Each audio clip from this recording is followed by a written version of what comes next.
So now what we're going to do is create our event reducer, which is going to create the functions, or we're going to create the functions based on our different actions. So what we'll do is we'll create a new file and we'll call this event reducer.js.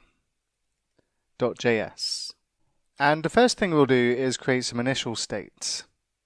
So we'll say const initial state equals, and what we'll do is we'll just grab our events from our event dashboard. So let's just open up the event dashboard, and what we'll do is we'll just cut the whole array and get the full array and cut it from here, and we'll just remove the events, this constant, this variable here.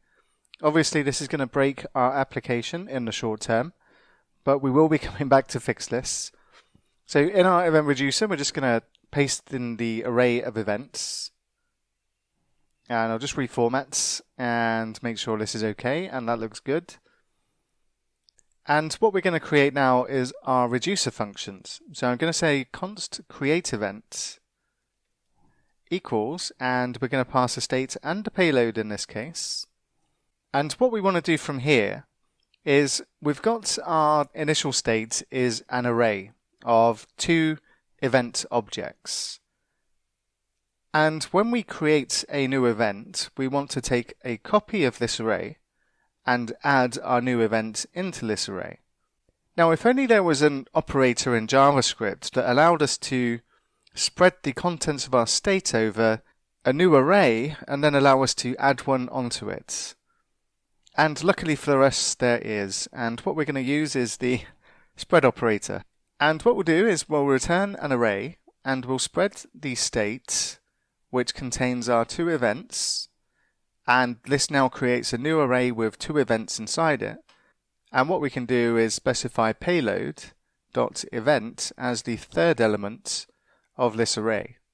And we're not mutating our state here or anything like that, because the spread operator, the wonderful operator that it is, creates a new array based on the contents of what's being spread from our state and our additional event here. So we'll add the second function, and this is going to be to update the event.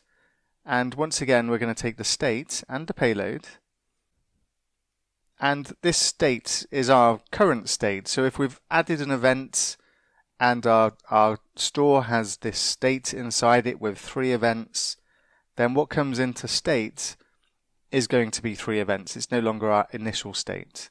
So what we're going to do in here is we're going to return, and what we'll do is spread the state once again.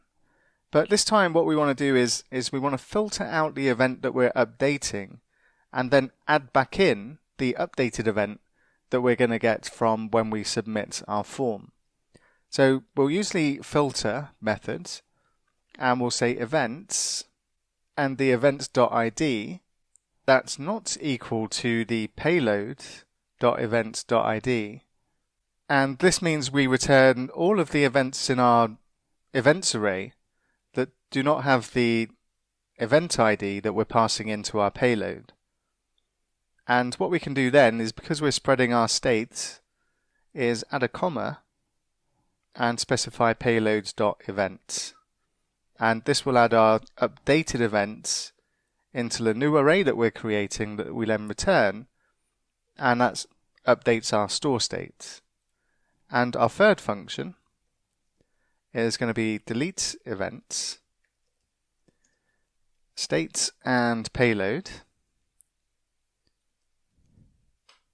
And what we want to return from this is no prizes for guessing the operator that we're going to use for this. It's going to be the spread operator. So we're going to say state.filter and the event, and we'll compare the event.id, which we're looping over in our filter method here, and we'll say is not equal to the payload.event.id. And this is going to return a new array that contains all the events that do not match whatever we pass through, or whose event IDs do not match whatever we pass through into our payload here. And then what we need to do is create our reducer, or use our create reducer function. So I'll say export default, create reducer, and for some reason this is not importing, so no suggestions. Okay. So I'll go up and manually import this into the file. And I'll say import create reducer from, and go up to the app and common util and reducer utils. And scroll on back down. And what we'll do is we'll pass this our initial state, which is going to contain our two events just now. And then we need to create the function map. So I'll have create event, and we'll set this to the create event function. Then update events, and set this to the update event function. And delete event, and set this to delete events. And in my notes it says don't forget to add this to the root reducer. And I put that in big bold letters because I forget to do this almost every time. So we'll go to the root reducer in our reducers folder, and all we need to do is say events, which is going to be the name of the slice in our store that we're going to get our events from, and we'll set this to our event reducer and make sure this is imported correctly at the top. So we have our event actions and we have our event reducer. Next up, we're going to look at connecting this to our event dashboard, and we'll get our events and update them, create them and delete them from our Redux store instead of using our local state.